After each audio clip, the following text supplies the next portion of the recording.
Hello and welcome to Cut Into the Ball presents Weekly Weird News.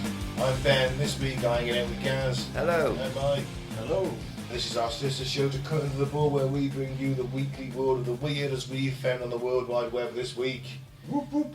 Excellent. So yeah, pretty much what it says on the tin really. We find some weird shit that's made us chuckle and bring it to you. And then we release it on a Thursday. Where can you find us on the internet, guys? I usually just ask you about that. Yeah, but I'm asking you now. Yeah, well, it's pointless because you know that I don't know. I was hoping you picked it up from last time. Well, I didn't. Where Facebook, Cutting Through the Bull and the Post-Truth Apocalypse, YouTube Apocalypse Bull, all SoundCloud and other podcasting platforms. Cutting Through the Bull and the PTA. There you go. Are you happy, sir? Yes. With your little test for Yes. the class? You need to do some revision, Vincent. I want my gold star. You can have it, can I give you a merit mark? It is like being back at school. God. I'm trying to... I'm just going to sit at the back and play with myself through my pocket. Do you know what you did in school? In some classes. Oh no, I was a teacher's pet. Oh, Mike. No, I wasn't. I was the history prefect. Yeah, I was a prefect. That might surprise you. Got on the list. So you were drama prefect. I don't remember. Did you get assigned Were we the assigned? department? Yeah. I can't remember. I know I had a badge. Most people didn't go. Oh, it might have something to do with drama because I remember Gary Hickey argued my case. So it might have had something to do with drama. Yeah, I definitely had the badge. We didn't really have any power though, did we? I can't really remember, but hey ho. No, we weren't allowed to like arrest people. No, we couldn't slap them or anything. It was ridiculous. Really. If that was Mike's school, we'd have been allowed to do anything. They used to have punishments at my school. Oh, Used I'd have loved that. to have Bill's will. Bill's will. William Adams, the founder of the school. Let's point out the listener Mike went to a grammar school, And which he- is quite posh in terms of us. He wrote, obviously, this will back in like 16th century speak. Right, And basically, what you had to do was copy out lines from it. right. And they'd say, like, from pages 78 to 98, whatever, I want all the lines done. And some fucking snotty kid a couple Yeah. of years older can make you do it. Well, at least I thought you were going to say they like when they were forcing you to suck them off, they'd be like, "It's Bill's will. That What was probably that happened term? too. It's yours. You will. It's Bill's will. You there! Report to my chambers later for buggering. Bill's will." I did have to Okay. carry hot crumpets betwixt my buttocks. As long as you didn't have to take a bite afterwards. Were you fagged? No, I wasn't fagged. Did they have... I know That was fagging, wasn't it? Yeah, it was fagging, yeah. You had basically a servant student, didn't you? And he, everything from like, I want you to go and warm the toilet seat up for me. Oh God. It's been used as a human toaster. Being used as a human crumpet carrier. It's better than being used as a human sex doll. I'd isn't imagine it? that probably happened too. Oh God. Oh. So let's move on to the Yeah, news. let's have a happy news story instead. Right, here's some happy news. Kim Jong-un rages at careless criminals as 5,000-ton North Korean warship capsizes and sinks in front of his eyes in launch disaster. And everyone says we should be worried about these people. A launch ceremony for a new North Korean naval destroyer went horribly wrong in front of quote Supreme Leader. Well, he is the Supreme Leader. Yeah. Whether everyone likes it or not, he is. Leader Kim Jong-un, according to state media. He watched in horror as the 5,000-ton ship was severely damaged after failing to launch properly. He declared the mishap a criminal act caused by absolute carelessness that could not be tolerated. And I will guarantee you now that those people have been shot. Well, if they didn't die in the accident, then they're already dead. then they're dead. R.I.P. to those guys. Yeah. Oh. Kim has ordered the destroyer to be restored before a June party meeting, according to the Korean Central News Agency. They confirmed that during the ceremony on Wednesday, a serious accident occurred. Due to immature command and operational negligence, the parallel movement of the bogies could not be guaranteed, resulting in the launching sled in the stern detaching first and causing the ship to capsize. In front of him. The ship's balance was destroyed due to a rupture in the hull in some sections, and the bow section was unable to detach from the keel. Kim was less than impressed by the blunder, saying that this is a serious accident and a criminal act that could not have happened, could not be tolerated due to pure carelessness, irresponsibility and unscientific empiricism. I've never heard empiricism. I've never heard that word before. Look, he's a nice little brand new modern destroyer. Looks like it's ripped off an American design and a British design to me. Well, they're lucky all the fucking guns didn't go off and... Yeah. With these clowns. The urgent restoration, he continued that the urgent restoration of the destroyer is not a simple practical issue, but a political issue directly related to the authority of the country. In April, Kim unveiled a nuclear-capable naval destroyer that he says he will bolster North Korea's ability to defend itself in the face of perceived aggression from the US and its regional allies. No one cares. Let's hope that one doesn't sink. Well, what I'm going to say is it's probably the same class. You tend to build these things in batches. You decide on a design, and you might do 5 or 6 of the same. Yeah. And then the next one is like upgrades, and your next, let's say, the military industrial complex goes. Problem is, if that class is shit, then you're stuck with 6 ships that are shit. Well, they probably are, aren't they? Well, they can't even fucking launch them properly. But we're scared of North Korea. They can't get a ship to go in the water. Fuck them. Their rockets go in the water and their ships don't. There you go. Well, excellent news. I think so. Showing you, come on. We've never failed to put a fucking ship in the water, have we? No. Well, probably, but... Well, there was the Mary Rose which tried to make a turn and sank. But that was in the 1500s. Yeah. We've learned since then. Exactly. We don't make them anymore. Oh, we do? Oh, do we? Still do, yeah. Oh, you have to, didn't you? You have to make your own shit. Belfast, did it? I think they're dotted about Scotland. I think definitely makes the submarines. I think Plymouth, I'd imagine, Portsmouth, dockyards. Barrow as well, isn't it? Barrow and Furnace. Real. Rill, the mighty naval base of Rill. Right, what's next, boys? Scientists turn lead into gold. Whoa. I prefer purest green. I've made you approach of the purest green. In a breakthrough that would make medieval alchemists envious, scientists at Europe's Large Hadron Collider have successfully turned lead into gold, producing 89,000 atoms per second. Can I just point out that maybe they were using alchemy? Yeah. They're just clever enough to understand it now. Yeah, you just need a big machine for it, not Yeah. a wizard. Just progressing alchemy. Well, maybe because we haven't got any wizards anymore, you've got to have a big machine now. Yeah. Oh. Scientists there have found a way to knock 3 tiny particles called protons out of lead atoms, turning them into gold atoms. That's impressive. But just to continue, why haven't we got any wizards anymore? Why is no one being a wizard? Burnt them all, didn't they? Nah, Crowley was technically a wizard. Where's the next Crowley? Not that type. I mean a proper one, not a They're shit-eating, doing wizard stuff. wanking mentalist. Wasn't all shit-eating and wanking. Shit. Wasn't all shit-eating and wanking. Come, shit, come, We've got a goat fucking as well. Fuck a goat, kill the child. Rah. There's no killing a children, maybe fucking a goat. Well, maybe a woman getting fucked by a goat. It was a child death, wasn't there? Oh yeah, but that was Negligent. negligence rather than Ignore the sacrifice. child, fuck the goat, ignore the child, eat the shit, fuck the goat. Well, no one was doing the will of looking after the kids, were they? Everyone was doing their own thing. That's your hero. You can like the writings and not think the man's great. I always had about like proper wizards, like Merlin. you know, Merlin and the one from like Asterix and Obelix. He's a druid. Well, Get you a know. fix. Yeah, that's it. Get a fix. I never got that reference when I was a child. The drug reference. Get a fix. There. You go to him to get a fix. Chew on this leaf. Yeah. Here's your potion. Yeah.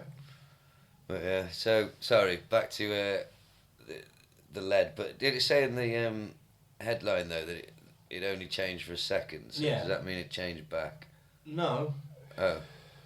I think so. The team behind this discovery, called the Alice Collaboration, used a unique way to create gold. Instead of crashing lead atoms head-on, they looked at what happens when the atoms just barely miss each other.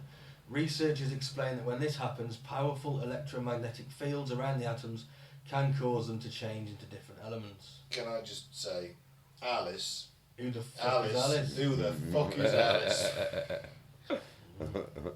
Well, so they're going to be... Truly in Wonderland, aren't we? Oh. There's going to be a With the market looking glass. for hadron gold.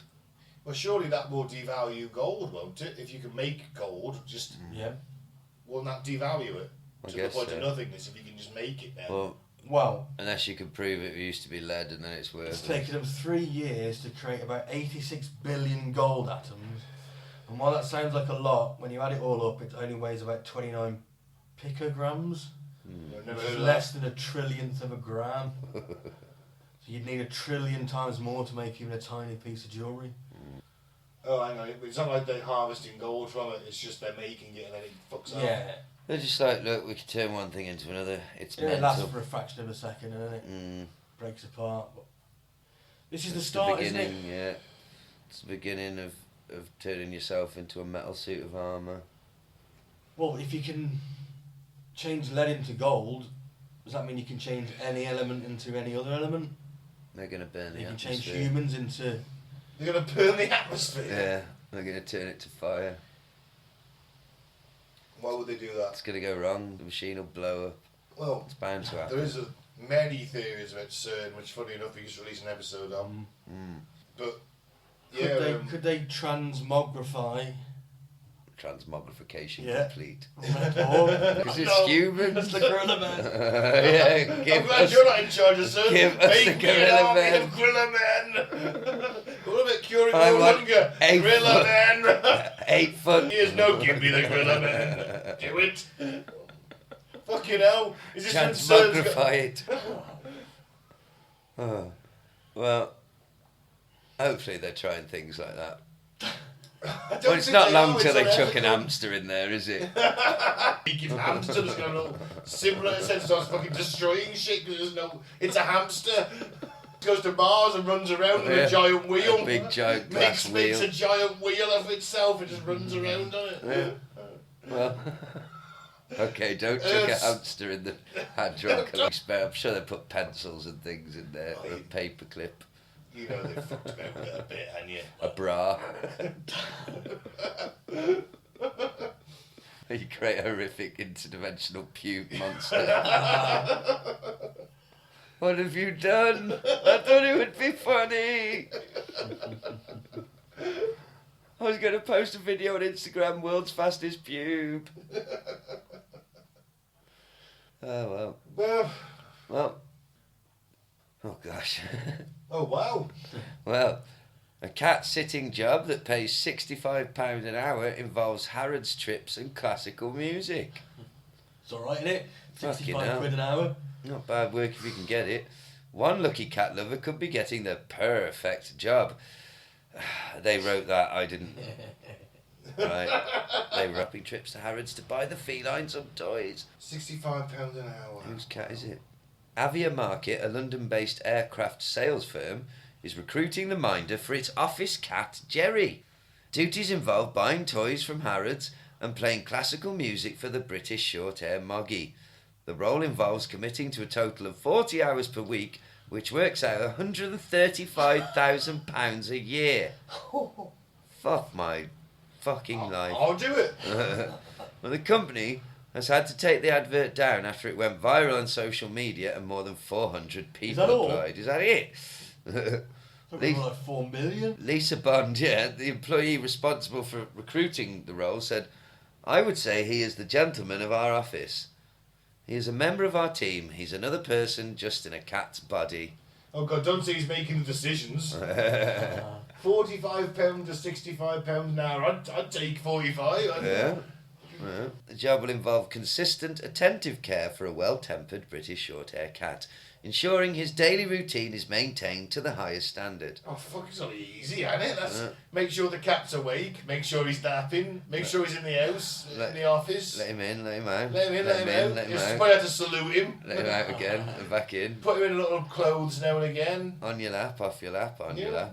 Meow. Take him on a shopping trip round Harrods, it says, once a month you go to Harrods for the 7-year-old cat, as well as monitoring his health and making sure there's a calm, respectful environment. Can everybody calm down? The cat is stressed. Calm down. Well, it's worth a lot of money to you to make sure. Fucking too right it is. I'm playing Buddhist music and having waterfalls everywhere, mate. Putting weed in his food. Exactly. Look how relaxed he is. A little vibrating bed. I'll give the cat a fucking massage He's got if I have to. cucumbers on his eyes. Little blindfold while he sleeps. You know. Giving him a back rub. Give him a back rub.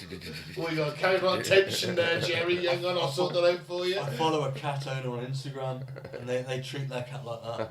Fair play. You see little videos, it's lying in like a little bed, it's watching a little television. And he's got his little food on a little dinner tray. Oh man, that's a little bit too, like... Oh Jesus, he's got the fucking brain fungus, I hasn't mean, he? it's funny, but like, you feel like saying to him, don't you? It's not a baby! It's the brain fungus, it's fucking got him, the parasite, it's got him, man. They've built It's him well and truly got him. his own media wall. Right.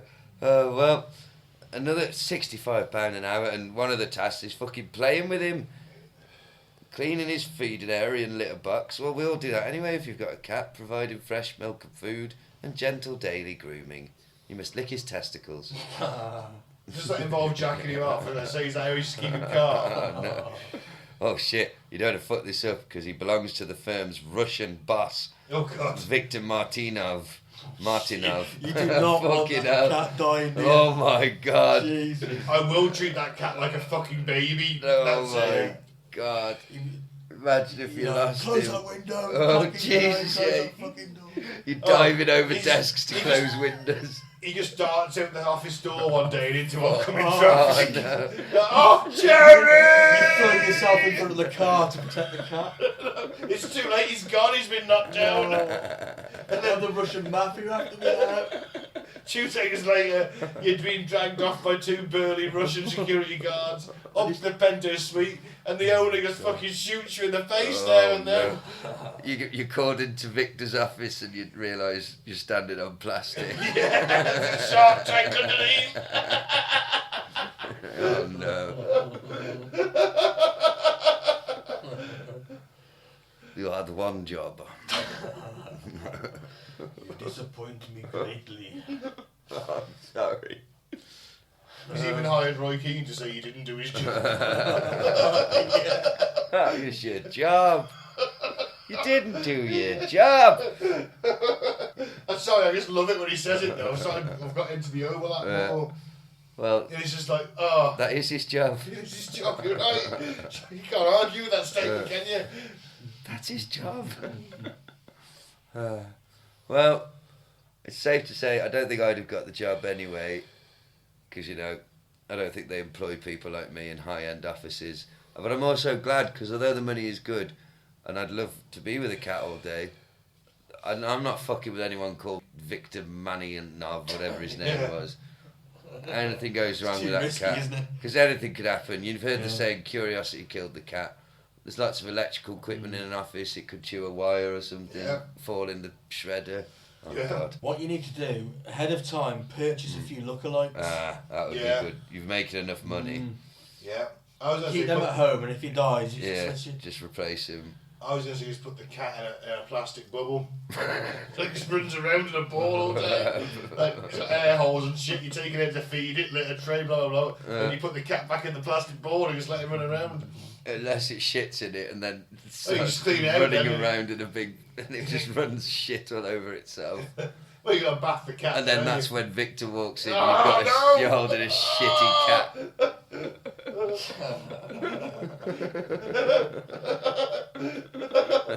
And he pistol whips you. Yeah. Oh, didn't think this through. And you're calling out for help, but nobody in the office will look up from their screens. They know better. Yeah. Well, yeah, you know, it's too much pressure. yeah, it's Even wearing concrete boots at the bottom of the camps. it's too much responsibility. I can't take it. Even though you're just doing what you normally would as a cat owner, except now you're being paid for. Yeah, not for a Russian man in London. Very successful businessman, obviously crooked. There's paying me 45 to 65 pounds an hour when the average national minimum wage to the minute for a cat sitter is like £12.21. 135 grand a year. Well, good luck to whoever got the job is all I can say. I hope to see you next year. The advantage you've got is he's 7. So he's in his peak right there, isn't he? Mm-hmm. So he's health-wise, he's probably going to be alright unless he, God forbid, ends up with cancer. Yeah. Right? You're clear in that scenario. Well, are you?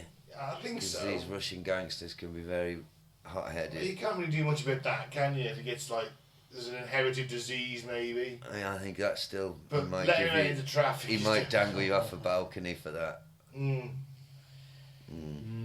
Or castrate you. Yeah. With an elastic band. Yeah.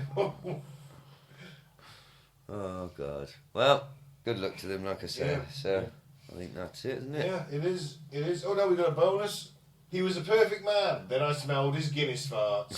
Fucking hell. This is in the Metro. It's an anonymous submission. I never thought I'd be a woman who used dating sites. I'm not a woman using dating sites. Article. Hey, it's 2025, man. No, I'm okay. I say as a man, I can piss standing up. It's great. Yeah, the shiwis. Well, I enjoy having a dick. Sorry, it's really do. But during a long dry spell, there I was on Friday in 2010 in my pyjamas with a glass of wine and using a site like a Sims character generator. I type in, this is something like fucking Better Life or something like that. Type in strange combination of looks and personality traits, lives in London, green eyes, Scottish, works in media, likes cats and kickboxing just for the hell of it. And surprisingly a match popped up. His name was Brody, obviously name protected. And the desired green-eyed Scot. A comment from his bio claiming he'd once made friends with a pigeon in Hackney made me laugh. We got chatting, he used full punctuated sentences and made minimal references to the word banter. We really hit it off. But then I asked if I wanted to meet for a drink and I panicked. If I went through with this, would it be a loser for meeting a man on a dating site? Well, isn't that what you're there for?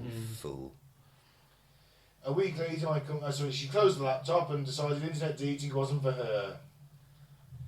So, thanks, you just let that man on. Great. You just ghosted someone. I hate ghosting. Yeah. A week later, my company sent me to work at a trade show and I arrived up on time, got set up on the stand and waited for my work partner to show up. And it was Brody. I recognised him instantly. Unflatteringly, he didn't recognise me. It's because your picture never looks like what you really look like. You're filtered to Women. shit. Everyone's filtered to shit on dating apps. Yeah. Or weirdly, they put stupid hearts all over their face, God. or put a dog Cute, nose cute, and cute, ears. cute. It's like, well, I don't find you. No, the cute thing's not working for me, and neither is the dog face. Get lost. What are you doing? What are you doing? This is your. It's all about first impressions. Yeah. Well. She tried to pretend that she didn't know him. Oh dear. He kept asking though, you look so familiar, have we met before? To which I replied, I've just got one of those faces. Despite the awkward origin story, we got on well. Brody was really funny and genuinely kind and helped me to pack up the stand when it turned out we'd ordered 400 more branded tote bags than anyone wanted. As we were leaving, he asked me out for a drink again. I suspect he didn't know who she was and he was playing a long game. Maybe. I panicked again and said no. I'd ended up admitting that we'd already met online and looked like a weirdo for not saying anything sooner. Back at home, I felt cross with myself. Where was this lack of spontaneity? If I wanted to break this never-ending dry spell, I needed to be proactive. I logged in, found Brody's profile and told you won't believe this, but, and to his credit, he found the whole thing funny. Had to be a good sign, and we arranged to meet up 2 nights later. I got on the G&Ts and he was on the Guinness. There was no first date awkwardness because we already spent 2 days bonding over branded lanyards. I was starting to relax when it happened. When it happened. The smell. At first I thought it was drains. or someone had dropped some scampi fries down the back of the radiator several months earlier. I even furtively checked the bottom of my shoes. Then it happened again, and again, and again. It was Brody. He'd let out a succession of silent but deadly farts.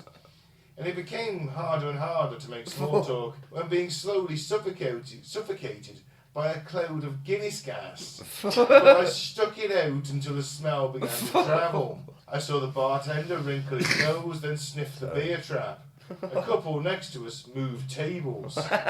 Every time Brody shifted his seat, the smell intensified. I began to drink more because having a glass close to my face somewhat blocked out the stench and tried to breathe through my mouth. 5 drinks in, and I swear the air was shimmering. It was less of a smell now, and more of a malign presence. There were 3 of us on this date.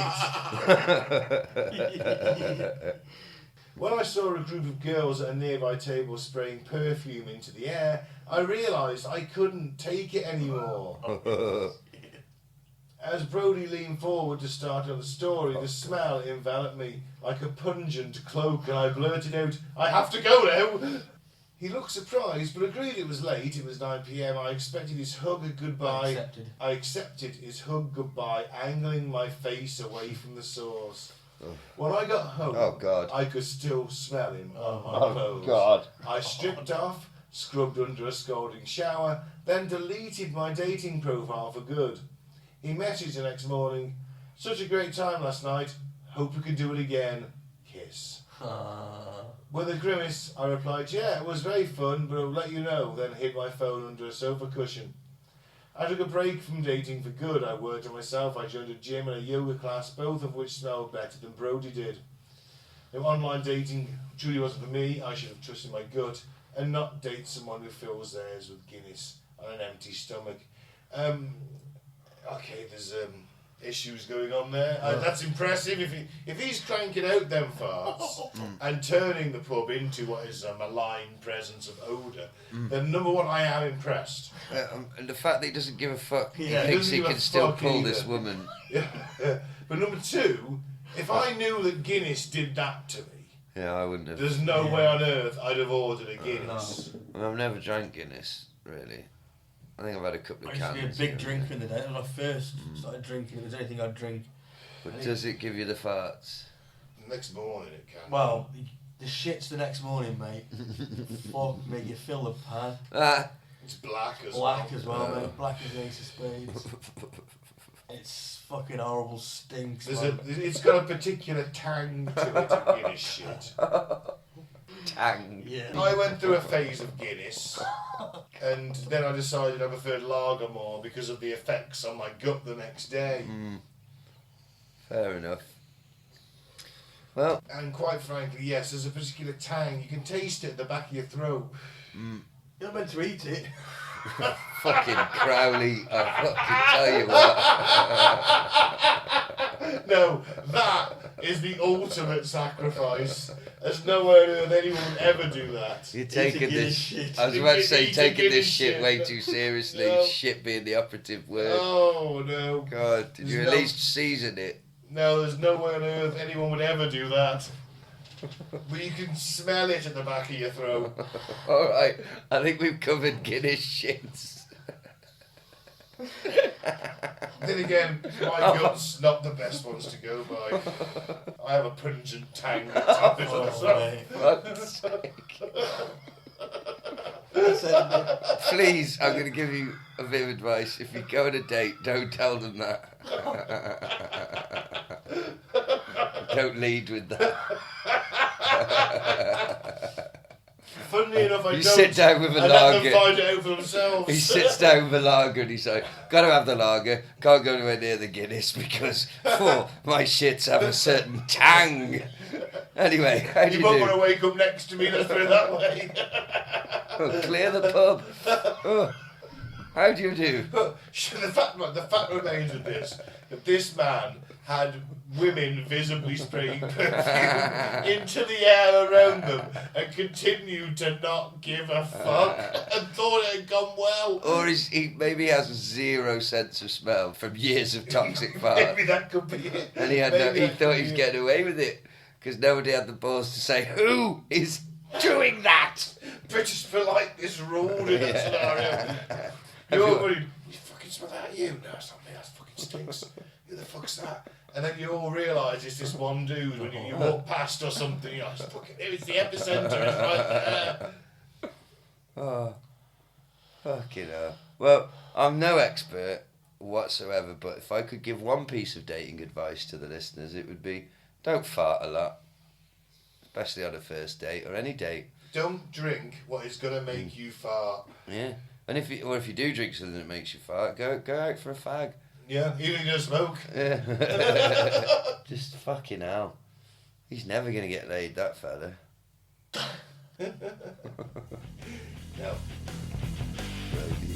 Oh, poor old Brody. Right, well, let's end the show there. Yeah. Ben, thanks for listening. Don't drink the flavour, don't go to court. Let's all that in North Korea. Right, thanks for listening. Peace out and the force be with you. I've been Gaz, free Biff Tannen. Bye.